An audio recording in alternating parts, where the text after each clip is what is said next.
Hello YouTube, this is Dawn with Double D Homestead, and today I'm going to show you how I make my spinach dip. You need a loaf of pumpernickel bread. This is not sliced. It's 3 tablespoons of Worcestershire sauce, a few dashes of Tabasco, a 16-ounce sour cream, a cup of real mayonnaise, a Norris vegetable, and if you can find it, the spinach soup mix is really good, but I can never find that, so I got the vegetable soup mix, and 2 of these 10-ounce containers of frozen chopped spinach, and about a cup of shrimp.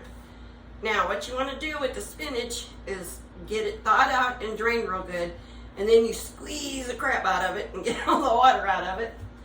And then I couldn't find the tiny solid shrimp, so I did have some of these.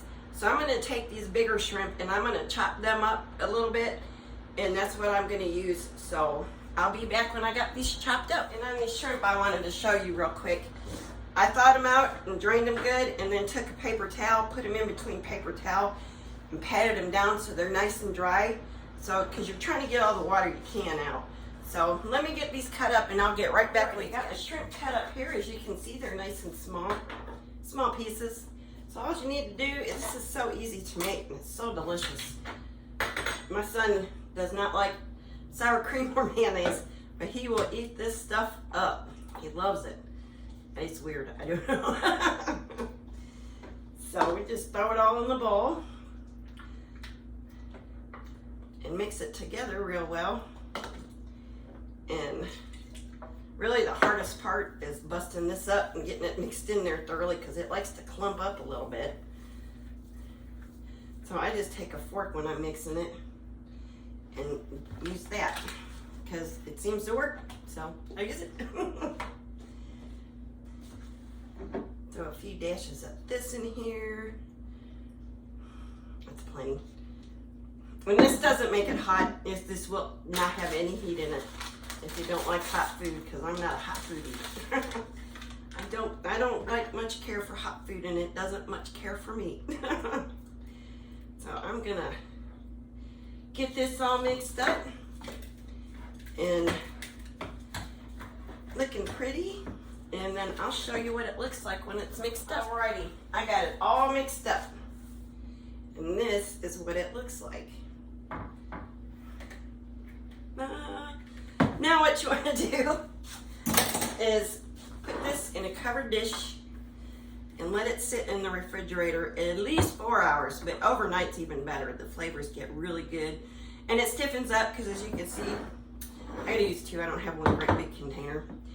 And as you can see, it's kind of loose. It'll thicken up as it sits, which is good. And I'm not a big fan of spinach, and I love this stuff, so I don't know why all these flavors just come together so nice. So I'm gonna get these in my fridge, and I'll be back with you later this afternoon. All right, well, it's several hours later. Excuse me if I walk funny, Ripley's down here. So I've got my loaf of bread, and what I'm gonna do is go about halfway down and cut the top off. This is pumpernickel. I don't know if I said it was pumpernickel, but I'm gonna cut the top off and hopefully not destroy it. Like this. And then you want to leave it like this. I guess it's about the first inch, maybe. And then, oh, this bread smells amazing. I'm going to go in and go around. Don't go to the bottom, because if you go to the bottom, you'll cut the bottom out, and you don't want that. And I'm going to, for the most part, go about an inch around, all the way around. Now I'm going to stick my fingers in there and go like this and pull this out. Just wiggling my fingers back and forth. Just like this. It's okay if it breaks, because you're going to cut it up anyway. Which mine broke. And there it is. And then all I'm going to do is take these pieces of bread here, put this over here where you can see it. I got a cutting mat here.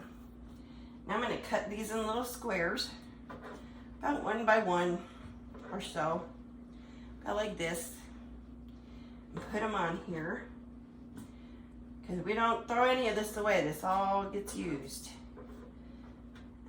including this part. You eat this part too. And I'm going to cut little squares out, and I'll be back when I get this cut up. I got all my bread cut up, and all I'm going to do now is take pieces and go around and make it look nice, just like this. And then all you do, and this is not part of it, I'm doing this because I'm disassembling this because it's traveling tomorrow, but I'm going to put a piece of saran wrap in there. Again, this is not part of it. I don't want my bread to get soggy, but I wanted to show you what it looks like when it's all done and how good it looks. You just put this right in the middle, and this is just awesome.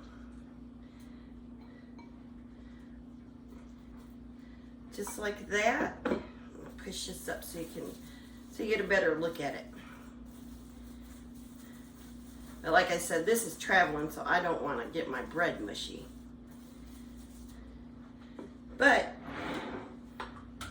I had plenty to put in there and fill it up and make it look good. And then I still got more if this goes empty, which happens. So, and this is it. This is a spinach dip to take or make or eat for a special occasion or any occasion, or just because you like it. But there you go. It's that easy. Hope you enjoyed this recipe. Take care of yourselves, and God bless, and thank you to all my new subscribers, and thank you for everyone that comes back and comments and give me a like and thumbs up. Take care, everybody.